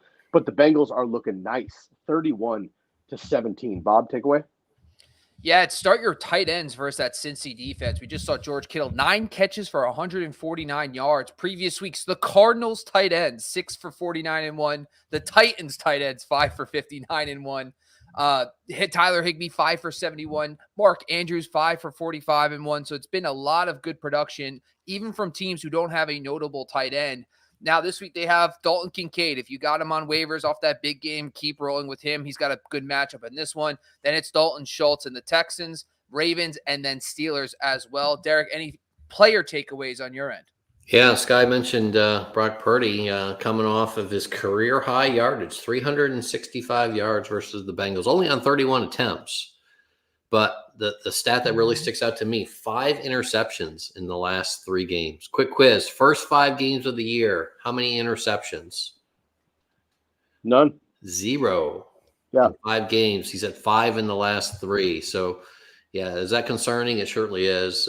Is O-line the issue? Is the loss, missing Debo? Is that the issue? It's no question that the 49ers have some issues, but their schedule looks pretty good. Jacksonville, Tampa, Seattle, Philadelphia, all games that can help get a quarterback right. So I'm not panicking on Purdy yet, despite these last few games. But, he definitely, if he's going to turn it back and be the Purdy that we know and love, it's going to happen real soon. If not, then he's going to be a sit. What's wild about the Niners is, Purdy, obviously, just because he's the 7th-round pick in his whole career, no matter what he does, until he's Tom Brady plus, he's going to get shit any mildly bad game and whatever, right? Like, people forget that the kid's legit the last pick of the draft. So if we think of him that way, he's a success story no matter what he does, but obviously it's gotten more than that. The defense is actually uncharacteristically being the issue for the 49ers. The secondary is getting smoked. And I was shocked today. Chase Young is awesome. Whatever. That's depth. Kid's great when he's healthy. Stoked for that. You got to get a pass rush. We have the best defensive line, no question about it, in the NFL. But secondary is tough. We don't have a secondary. So you give up 31 points. The 49ers are not built to score 31 points.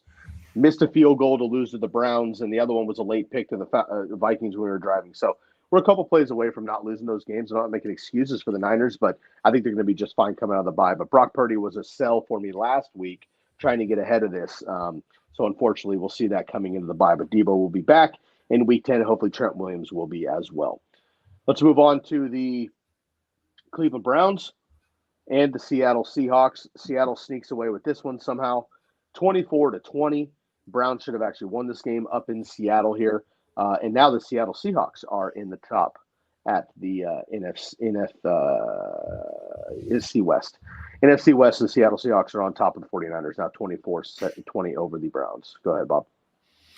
I don't really have much of a takeaway from a matchup standpoint in this game, but I was curious, and I asked Derek to look into this, like kind of the Zach Charbonnet, Kenneth Walker splits this week, because we did start seeing a little bit more. I know Walker had an injury, but Derek, did you find anything about that? Yeah, it's real interesting. If you go back to week 3 and we were together on the quad back then, and right before their bye, the Seattle went in with Charbonnet and Walker both splitting touches, relatively evenly. In fact, it even looked like Charbonnet was going to start taking a little more touches than Walker. And then we had 3 games in a row, one of which Charbonnet didn't play, but it was all Walker, and we essentially put that question to bed. Well, it's back. Charbonnet out-snapped Walker 56-44%.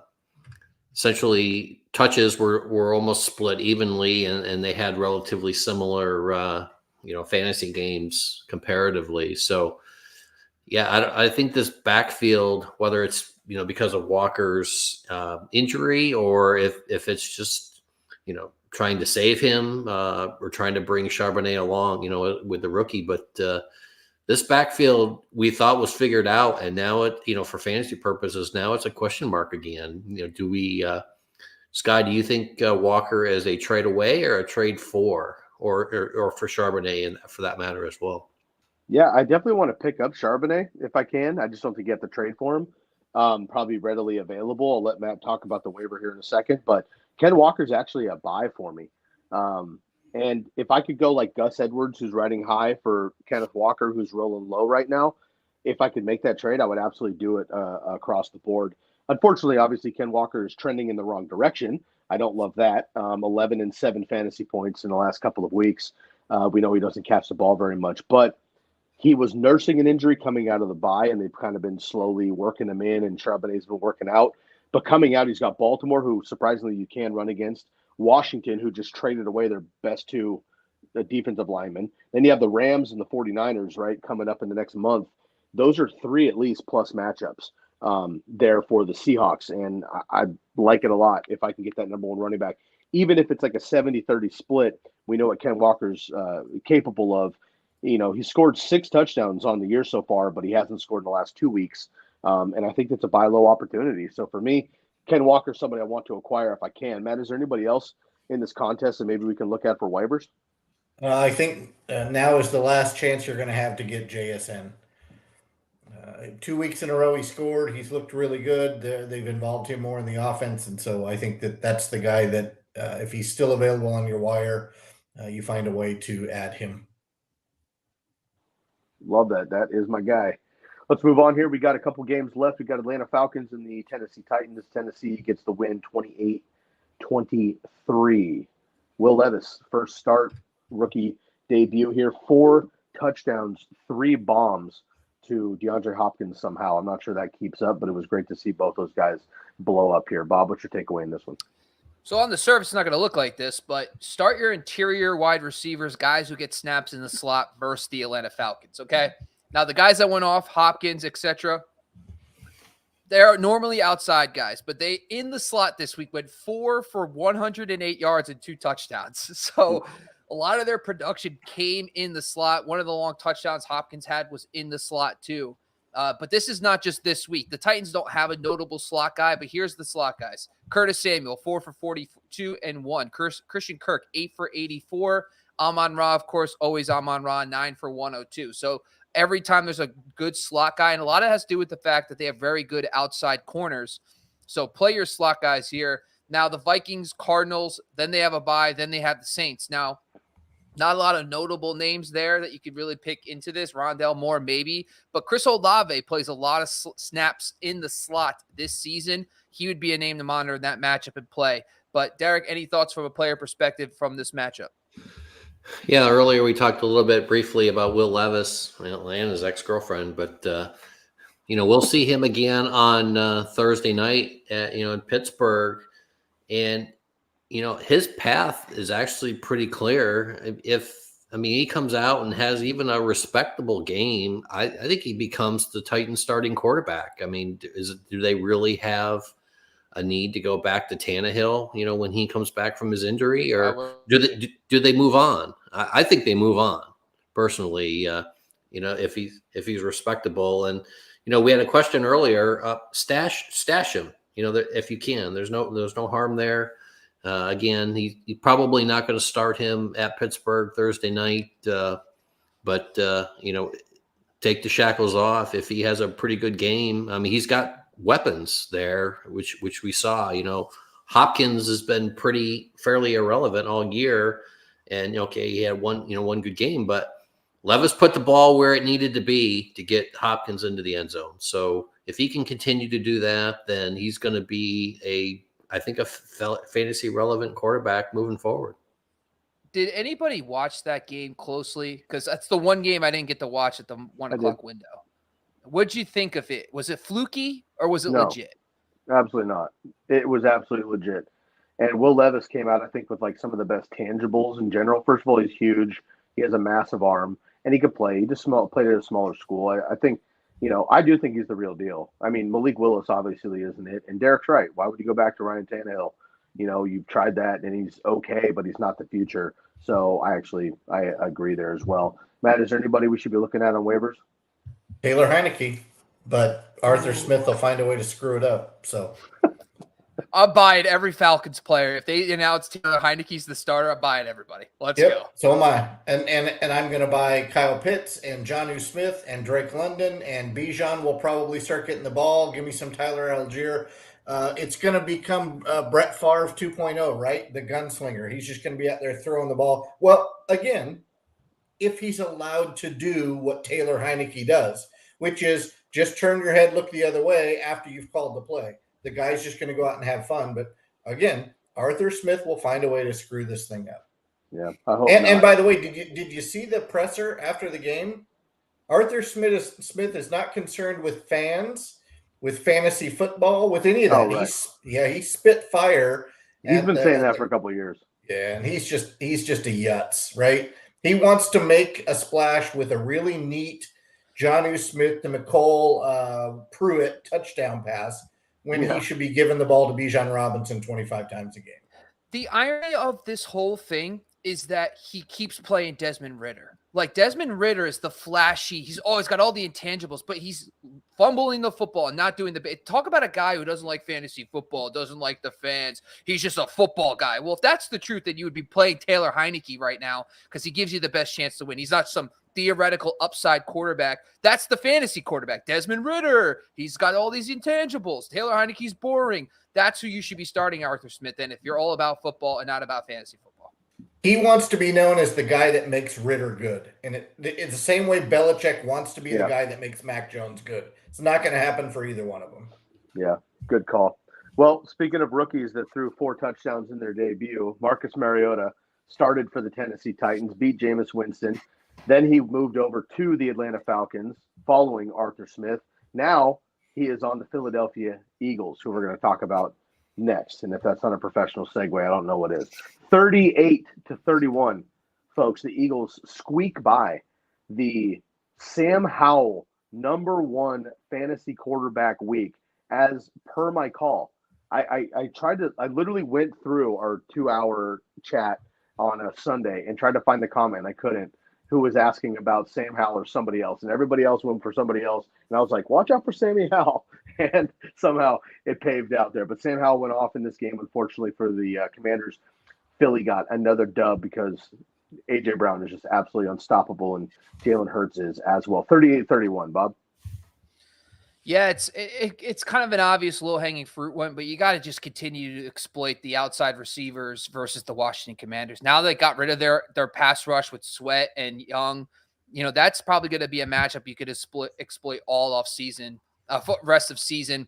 A.J. Brown, 8 for 130 and 2. Devonta Smith, 7 for 99 and 1. Not only for A.J. Brown, but for Smith to go off, who's been kind of struggling a little bit, is obvious here. Previous weeks, Drake London, 9 for 125. DJ Moore, 8 for 230 and 3. It's like absurd.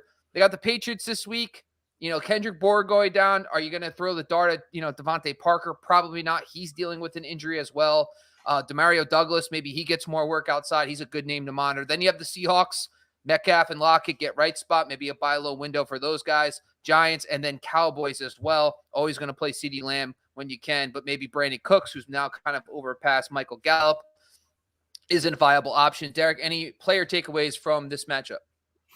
Yeah, for sure. Something about this matchup between the Eagles and the Commanders. Two games that really were a lot closer and a lot more scoring than we would have, thought going in. But the Eagles certainly have to be happy that they don't have to face the Commanders again.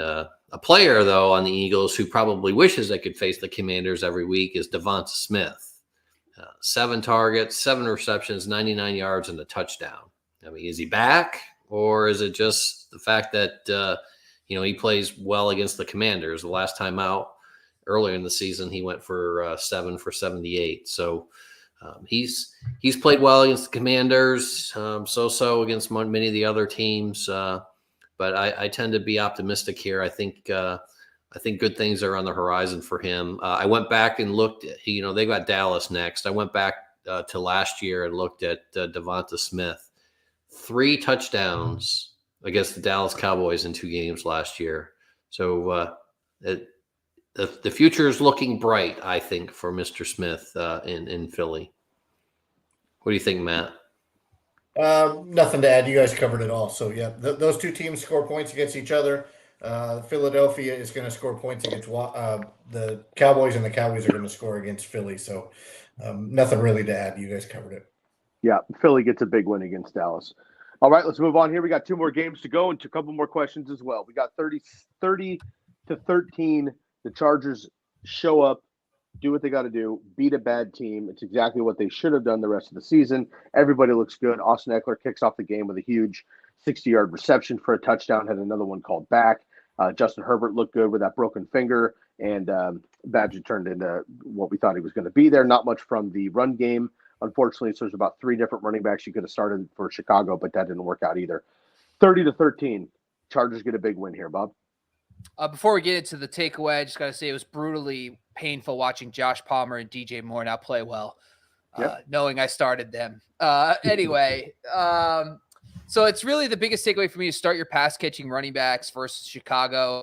Austin Eckler went completely bananas, but we're starting to kind of notice a theme here between Jacksonville, Chicago, other teams like that, where they could stop the run, but then that opens up more opportunities for these running backs in the passing game. And the Bears are one of the best for pass catching running backs. Austin Eckler, 7 for 94 and 1. Vikings running backs had 5 catches. Commanders had 8. Broncos had 8 receptions out of the backfield. You got Alvin Kamara this week. Jesus, if you don't get him in your DFS lineups, I don't know what to tell you. Then you got the Panthers, which could be Chuba Hubbard, nice sleeper. I know Derek likes him a lot. You got the Lions with Gibbs, and then the Vikings as well. I think Cam Akers by that time might be the full-time starter. Could be a name to monitor as well there. I don't think we have any other takeaways. Sky, back over to you. All right.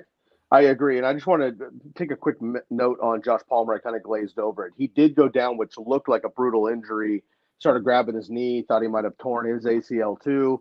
He ended up coming back later in that game after the half, which I thought was quite surprising. So he ended up being healthy enough. We got a couple questions here, guys. Let's blaze through these really quick. Josh is around asking, just traded Russ and Connor for Lamar and Gerald Everett. Good trade. Everett seemed to be like a good addition because Kittle is on a bye. So Russ and Connor, which hopefully is coming back, or Lamar and Everett. Matt, let's go to you first. Did Everett play last week, or was he still out? No, he's still out. That's all Darnold Parham is catching all of our touchdowns. That's what I thought. I would pull this trigger for Lamar alone. I think as people start to stack the box against Gus Edwards, it's going to be Lamar season. So I would have made this trade 2-for-1 if I'm getting Lamar. Derek? Yeah, I like the trade as well, the Lamar side. In fact, I mentioned Everett in my article last week, looking forward to week 8, and he's got a pretty nice matchup to exploit. If he plays, I mean, he was inactive because of the hip, but if he plays this week, he has a pretty good matchup. But yeah, I'm happy to trade Russ and Connor for Lamar as it is, and if you get anything out of Everett, that's just bonus for me. Now, mind you, Lamar has his bye week in 13, so it's still on the horizon. It is, yeah. We still got 4 weeks to go, but that's a good call up. Approved. I like the trade. Yeah, likewise. Daniel, if Jahan Dotson is available, is he worth picking up, Matt? He is, especially with the Curtis Samuel injury. However, as I write every week in my article, temper your expectations. He may not do what he did against Philadelphia. No, he probably won't do what he did against Philadelphia. Let me make that statement even better. Right, and unfortunately, he has been struggling. Not him struggling, but Sam Howell's been actually playing quite well this year, but they just haven't been able to connect. And I joked about it 2 weeks ago that he was actually holding field goals off to the sideline the other week there. All right, final game here. Final game. We got Monday Night Football. Somehow we're still putting the Raiders on national television, which is unfortunate. But the Detroit Lions are super fun and hard not to root for the Lions just because of their lineage and all that kind of stuff. So good move for the Lions to get a big win here versus the Raiders. Take care of business at home, 26-14. Devontae Adams, I don't think played in this game. I'll have to check the stats. Josh Jacobs accidentally scored, but he had another 26 carries for 26 yards. Not impressed there. Jimmy Garoppolo is horrendous. We mentioned earlier at the top of the hour that Jacoby Myers disappeared as well on the other side. We finally had the breakout for Jahmyr Gibbs. I love this. Going to be a bit tough when David Montgomery comes back, but I can't see him taking this kid off of the field. Amon-Ra St. Brown blew up again. Sam Laporta scored for us as well. All of the Lions ate. All of the Raiders didn't. Bob, take away in this one? I try to be creative with my takeaways. Sometimes you just got to get back to basics. And you just start your running backs against the Raiders. It is atrocious. They are so bad. Everybody knows this. But this week, go trade for Saquon Barkley, get his monster game against the Raiders, and then try to repackage him and get more great stuff. I don't know what to tell you because he's got the Giants this week. Then they got the Jets, the Dolphins, the Chiefs. Start them all. I mean, 30 carries for 226 yards this week for the Lions. The Bears, 30 carries for 137 yards and 3 total touchdowns. Patriots, 17 for 102. It doesn't even matter who you are. Just getting roasted. They were just Craig Reynolds looked like Barry Sanders out there. People were losing their minds. It was horrific to watch. But I know you got a real good question here, Derek. You thinking that Gibbs could potentially take over Monty as the RB1 rest of season in Detroit? Yeah, that's really going to be something to watch. When we see the Lions again in a couple weeks. When Monty's due back, and we know that they love Montgomery there. And how can you take? On the other hand, how can you take the ball away from Gibbs? I mean, we kind of thought I think generally that he would be a third down back, receiving back, but he's shown that he can run the ball just fine too. Rushing touchdowns in the last two. He's averaging 6 yards a carry in both of the last two games, rushing the ball, let alone the targets. And he's had 15 targets where he's converted 14 of them. So he's showing that he can be, the high draft pick back that they picked. But, the dilemma is for the Lions and for fantasy owners, what do you do with Montgomery? Is he a buy low, perhaps? A trade for, perhaps. But I don't know. As much as we love the Lions, and as a fan, I love watching them play. But as a fantasy owner with one or these two running backs, or in some cases, if you have both of them, you're going to have some tough decisions coming up. I agree. Just a quick question. Sorry to cut you off, Sky, but this is a good question for you. Would you package Gibbs and maybe like a Puka to go get one of the elite guys, like CMC type or Austin Eckler, maybe? Yeah, but it's going to have to be elite for that package. Because here's the deal. Yeah. I mean, okay, I opened up with Fade, Puka, and Cooper, but those guys still might be low-end wide receiver ones or high-end wide receiver twos. It's hard to get rid of those. They just may not be top 5 weekly. But, yes, if you're going to move that kind of package, it has to be elite, absolutely. And I did mention kind of a small thing, but just something to keep an eye on, maybe deeper dynasties he was dropped, or deeper 14-teamers or something. Donovan Peoples-Jones had some up games with the Browns, now moving over to the Lions, and we know that they want to go downfield. Jameson Williams isn't allowing them to do that. We just mentioned he's dropping the most footballs in the league. If they can get somebody to secure those, they could be dangerous down the line there. And obviously Marvin Jones, unfortunately, has stepped away from football entirely, at least for the rest of this season. So they do need that piece there. Marvin Jones Jr. All right, boys. Before we end the show, I just want to say one thing. The Dan Campbell coaching staff, remember, they were the Alvin Kamara, Mark Ingram coach. He was a part of that Saints team. So it's not unheard of that they can do – they don't have a bunch of crazy wide receiver weapons that are consistent. They could go Amon-Ra, Laporta, and the two running backs and be featured and still be viable or high-end RB2, low-end RB1 for both these guys. So I think that you don't need to just sell Gibbs thinking Montgomery's coming back. There is a scenario where this coaching staff could have a second RB at duo, both be elite for fantasy. I totally agree. That year in 2017 when Alvin Kamara was a rookie, they were both top 10. But I do think that Jahmyr Gibbs is Alvin Kamara on the way up. I'd love to see that. All right, boys, let's go round robin quickly. Any final thoughts here for week 8 before we get into week 9 and sign off? Matt, we'll go with you first. If you add with an intention of ever playing in 2023 Leonard Fournette, you get what you deserve. Nice. Derek? Yeah, four more teams on bye week this week. So make sure you plan accordingly in waivers tonight, and or if you have to make any moves prior to the weekend. Broncos, Lions, Jaguars, and Niners. Plenty of fantasy starters on those teams that we're counting on. So be prepared. Yeah, gonna have to sit Ronnie Bell this year in the week. Bob? Yeah, I got a tight end question for you guys. McBride, Kmet, Hunter Henry. What is your streamer? What's the guy? The bottom of the barrel streamer this week, folks. Looking for I got Ingram. I start McBride. I start Kmet this week. Yeah, me too, man. Kmet, 10 receptions, 70 yards. Rookie quarterback, just dumping it down. And McBride might get that as well, but we mentioned it earlier. The Browns are the best versus the tight end position, period. So I'm with Matt. I'm going to go with Kmet. All right. Okay, folks, I'm going to get the last bit of my trick-or-treating in here. Hopefully I get a couple peanut M&Ms this season. And maybe, Now and Laters. Remember Now and Laters? Those hard, super hard chewy candies they used to pass them out at the pool, right? So you throw one of those in there. You're not supposed to eat, but you jump back in the pool, but it would warm up, and eventually you could have a nice little gummy Laffy Taffy. Underrated. Hope everyone has a wonderful. Sorry, one last question. Who's candy corn guy? Anybody here a candy corn guy? No. Not a chance. No. Good. Come on, all right, just making sure. That's a very important question to ask. Bob, we're professionals. We're professionals. We're professionals. We are. Folks, I'm going to let Bob sign off here, but I want to wish everybody a safe rest of your Halloween. Hope it was great. Hope the kiddos enjoyed yourself, and hope you have a wonderful second half of the season. Remember, if you're 8-0, you're 0-8, or anywhere in between, we still have a half of the season left. Anything that happened in the first half can happen in reverse either way in the second half. So build up on those wins, double it around if you're losing, and make sure to join us every single Sunday morning for 2 hours before your kickoff right here on YouTube, so you can make sure that you get those start sits going. Bob, go ahead and rally us out.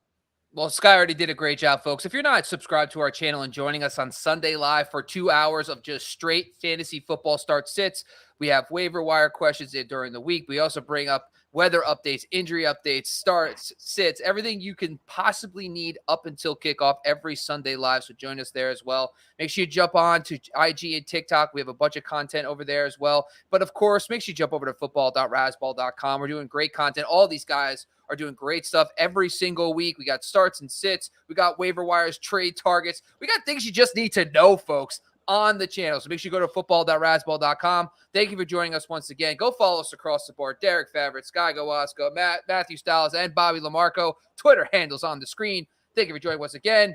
We are out of here, folks.